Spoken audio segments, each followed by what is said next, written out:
من شرور أنفسنا ومن سيئات أعمالنا من يهدي الله فلا مضل له ومن يضلله فلا هادي له ونشهد أن لا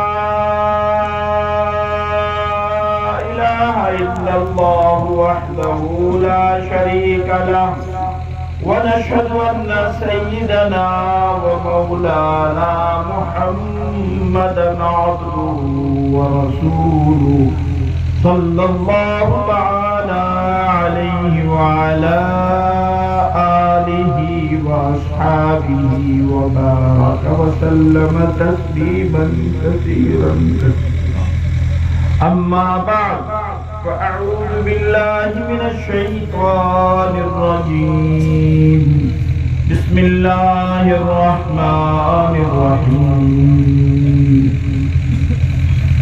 يا أيها الذين آمنوا ادخلوا في السلم كافة ولا تتبعوا خطوات الشيطان إنه لكم عدو مبين وقال سبحانه وتعالى يا أيها الذين آمنوا اتقوا الله وكونوا مع الصادقين صدق الله العظيم. بزرگوں اور بھائیوں، اللہ تبارک و تعالی نے ہمیں ایمان کی دولت سے مالا مال کیا اور اس دولت کا ہی لحاظ رکھتے ہوئے اللہ تعالیٰ نے فرمایا اے ایمان والو، یعنی جن کو اس بات کا یقین ہے کہ اللہ ہمارا معبود ہے، وہ ہمارا خالق و مالک ہے، اسی نے ہم کو پیدا کیا ہے اور اسی نے انبیاء علیہ السلام کو بھیجا ہے اور اسی نے آخری کتاب نازل فرما کر کے ہمیں راہ دکھلائی ہے. اس میں فرمایا اے ایمان والو، تم اسلام میں پورے داخل ہو جاؤ. پورے داخل ہونے کا کیا مطلب ہے؟ مطلب یہ ہے کہ ہمیں اسلام کو مکمل سمجھنا پڑے گا کہ پورا ہے کیا. اگر آپ یہ سمجھتے ہیں کہ اسلام نام عبادات کا ہے تو یقیناً عبادات میں اہم ترین عبادت ہے نماز. کلمے کے بعد میں سب سے اہم اور اللہ کا جو حکم ہے وہ نماز کا ہے، اور اس میں روزے بھی عبادات میں داخل ہیں، حج بھی عبادت میں داخل ہے، قرآن پاک کی تلاوت بھی عبادت میں داخل ہے، تسبیح وغیرہ بھی عبادت میں داخل ہے. تو اگر کوئی آدمی یہ سمجھتا ہے، اور ہمارے ذہن میں یہ ہے کہ ایک آدمی کلمہ بھی پڑھتا ہے اور 5 وقت کی نماز بھی پڑھتا ہے اور سال میں 1 مہینے کے فرض روزے بھی رکھتا ہے اور حج اور زکوٰۃ کی ادائیگی بھی کرتا ہے، تو کیا یہ مکمل اسلام پر عمل کرنے والا ہے؟ نہیں، یہ اسلام کی اہم عبادتوں پر عمل کرنے والا ہے. اسلام کا مفہوم صرف انہی کے اندر منحصر نہیں ہے. معلوم ہوا اس کے ساتھ ساتھ میں ایک شعبہ اسلام کا وہ ہے معاملات کا، لین دین کا. اس میں اگر ہم کمزور ہیں تو گویا اسلام پر مکمل عمل نہیں کر رہے ہیں. اب اس میں کیا ہے؟ یہ تو دنیا کا معاملہ ہے. عام طور پر ہمارے بھائیوں کا یہ ذہن بن گیا ہے کہ روزہ، نماز، زکوٰۃ، حج، تلاوت قرآن کی وغیرہ وغیرہ یہ تو ہے دین، اور دکان کے اندر، معاملات کے اندر، لین دین کے معاملے میں اگر کوئی کمی بیشی ہو رہی ہے، بھائی دنیا کا معاملہ چھوڑو، امام صاحب آپ سے اس سے کیا مطلب ہے؟ نہیں میرے بھائیوں، میرے دوستوں، یہ عین دین ہے۔ قرآن کیا کہتا ہے؟ یا ایھا الذین آمنوا اذا تداینتم بدین الی اجل مسمى فاکتبوہ، جب آپس میں تم قرضداری کا معاملہ کرو تو ایک تو اس میں مدت متعین کرو۔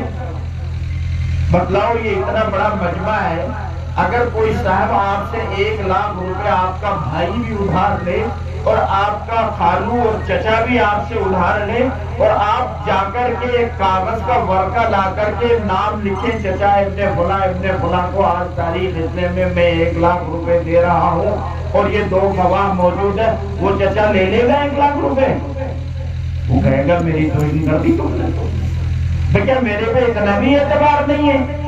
یعنی یہ تعامل، یہ سلسلہ ہمارا اتنا کمزور ہو گیا ہے کہ ہم لوگ اس کو بالکل ترک کر چکے ہیں، حالانکہ یہ قرآن کا حکم ہے۔ اور اس کے بعد میں جو جھگڑے ہوتے ہیں وہ اتنے لمبے ہوتے ہیں، اسلام نے ان جھگڑوں کو بچانے کے لیے ہمیں حکم دیا ہے۔ جس آدمی نے آپ سے قرض لیا ہے، قرض دینے والا سوچ رہا ہے کہ 2 مہینے میں یہ ادا کر دے گا، اور لینے والا یہ سوچ رہا ہے کہ 10 سال تک دینے کا ہی نہیں، تو بدگمانی ہوئی کہ نہیں؟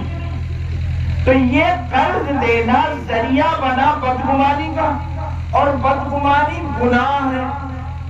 یہیں سے معاشرے میں ایک محبت کا سلسلہ ختم ہوگا اور جھگڑے کا سلسلہ شروع ہو جائے گا۔ میرے بھائیوں، آپ یہ طے کیجئے کہ اگر میں سگے بیٹے کو بھی قرضہ دے رہا ہوں تو آپ ایک تحریر لیجئے، اور تحریر لینے کے بعد میں آپ اس کو 6 مہینے کی مدت دیجئے، بیٹا اس 6 مہینے کی مدت میں اس قرض کی ادائیگی کو کرے۔ اگر نہیں ہوتا ہے تو پھر وہ مہلت لینے کا مجاز ہے، اور مہلت دینے والے کو بھی ثواب ہے۔ میرے بھائیوں، عزیزوں اور دوستوں، ہمارے جھگڑے اکثر اسی چیز کے چلے آ رہے ہیں۔ معلوم یہ ہوا دینداری اور اسلام میں مکمل داخل وہ شخص ہے جو عبادات کے ساتھ ساتھ میں معاملات کی بھی دیکھ ریکھ کرتا۔